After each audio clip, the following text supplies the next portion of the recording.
Can I say please help Mrs. Harrison out? Yeah. Please help Mrs. Harrison out. Please like and subscribe. Thank you.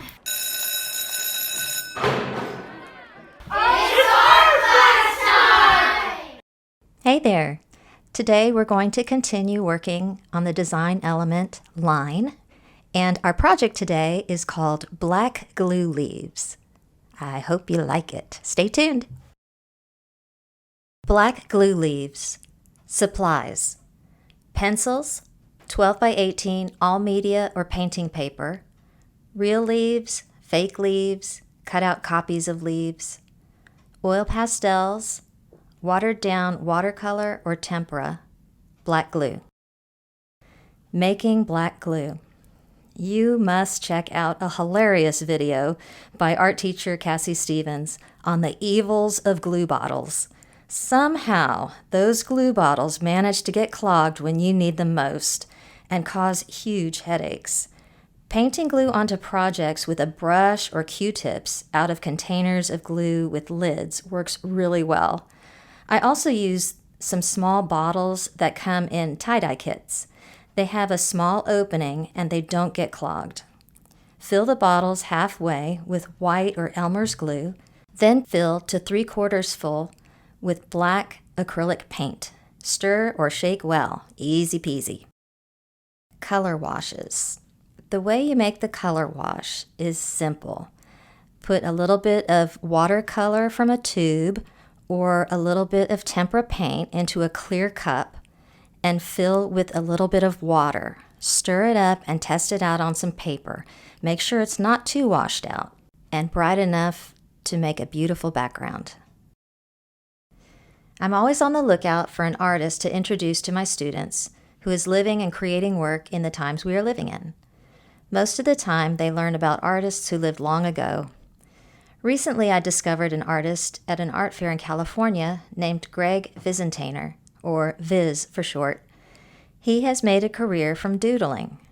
I can't think of a better form of art for kids to relate to. He started doodling seriously as an outlet during a difficult time in his life. His works are line drawings using gel pen, but up close, you see that the image is made of doodles and doodles, of hidden pictures and messages. The more you look, the more you find. Check out his doodle masterpieces at vizartinc.com.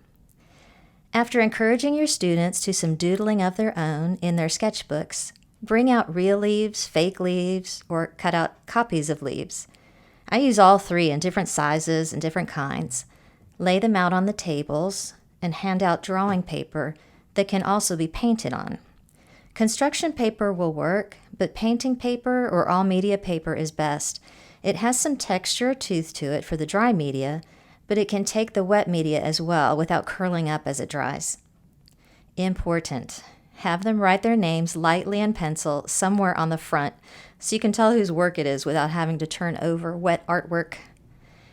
Here is the line drawing assignment. With a pencil, draw or trace as few or as many leaves as you like. Different sizes and types of leaves, lined up in a row, overlapping, bleeding off the edge of the paper. There is no wrong way. When their drawing is done, have them color the inside of the leaves with oil pastel. Leave the background alone. They will be painting it next week. Any color goes, realistic or otherwise. They can use the oil pastel lightly over the tooth of the paper for a rough look, or blend the colors together, whatever they want to do. When they are ready to outline their leaves, take the black glue bottle and a scrap piece of paper and show them how to use the tip of the glue bottle like a pencil on paper, dragging and squeezing while following their pencil line. Have them test the glue first to get the feeling of how fast or how slow the glue flows out of the bottle. The hardest part of this project is not smearing the wet glue while working with it, so have the kids turn their work as they go so they are always resting their hand on a dry area of the paper. When they are finished, they should carefully take their beautiful leaf line drawings to the drying rack. Find a volunteer who finishes early or ask a student sitting near the drying rack to help their classmates by lowering the next rack when one gets full. Also, ask them to keep an eye on work overlapping each other or dripping onto work on the racks below. The next art class, after giving the leaf art plenty of time to dry, students will paint the background of their work. Show them samples printed from the computer or from magazines of pictures where the subject of a photo is in focus and the background is soft or blurred. In photography, this is called bokeh, a Japanese term for blur or haze. The technique your students will be using to paint their backgrounds in a blur or haze is called wet on wet watercolor. With a clean brush and clean water, wet a piece of all media paper so the students can see it. Next, dip your brush into a color wash and touch the tip of the paintbrush to the wet paper. The wet paper will draw the color from the brush and you will see the color travel along the wet paper. Turn the paper so gravity makes the color travel more and in a different direction. Dip your brush into another color wash and repeat. Turn the paper again and watch the colors blend into each other and make a new color. Tell the kids that if their paper dries out before adding color, simply wet it again. This project comes out looking so beautiful. I like to call it frame-worthy or refrigerator-worthy. Send the work home the following week after it has had time to dry. And this may be the first time for many students to work on a project in phases over a period of time. It is definitely worth the wait.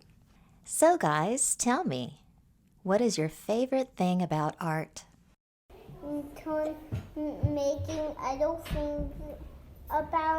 Making other things with it. So anything you want. Anything. Yeah, anything. Anything in the whole wide world.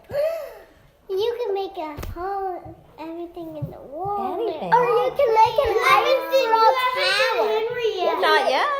You can make an Eiffel Tower. An Eiffel Tower. You can even make a house. Khalifa. You could. Burj Khalifa, is that what you said? Yeah, it's the tallest building in the world. It is the tallest building. I've been in it. You have.